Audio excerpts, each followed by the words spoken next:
Here's the old chicken tractor. It is 8x6. We have these wheels down here on the one side, a solid board on top for some shade.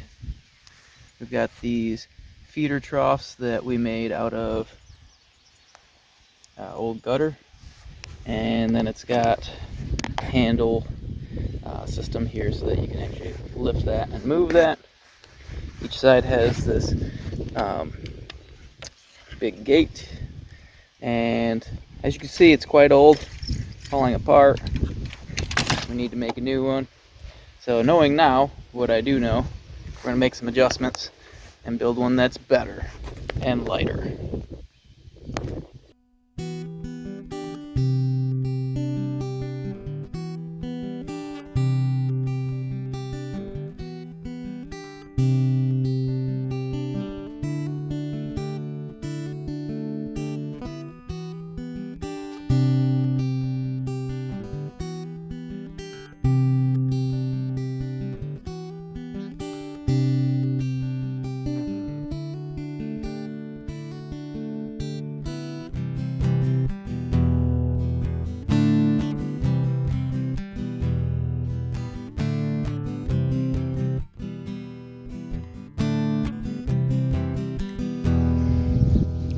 So there it is without the walls or the roof. But the plan here is that the curvature of the aluminum will act almost like a ski and help drag this across the yard instead of trying to use wheels or anything like that. As you can see, there's plenty of room down here. Not enough for a critter to get through, but enough so that when you tilt this, do this one-handed, and it's still riding on the aluminum.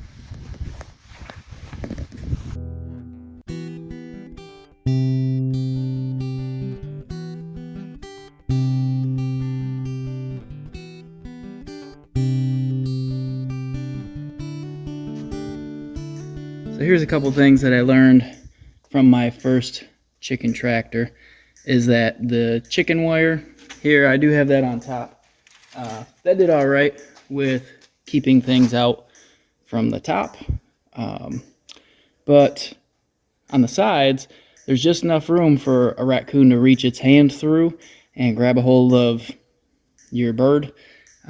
We had one night where we lost 10 chickens to raccoon attacks, and the chickens that we had were meat birds, so they're not very smart, and they would, instead of staying safely in the middle away from all the edges, they would wander up and see what happened to their buddy and then become a victim themselves. So hardware cloth around the outside is definitely a go-to, at least on the sides. I will be using chicken wire again for the top because that seemed to work pretty well. The staples, though, I did use just a hand staple gun before to tack that all up, and those worked their way out over time. But these are staples that I got a lot of those from, they're almost like an electrician staple, a little bit heavier duty. They're not quite as big as the regular fencing staples that might split your wood, but these are kind of a happy medium, and these stuck in really well. I actually had to pry these out pretty hard on some of the sides. So hardware cloth on the sides, medium-sized staples, not small ones. It doesn't have to be quite as big either.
Alright, here's the final product.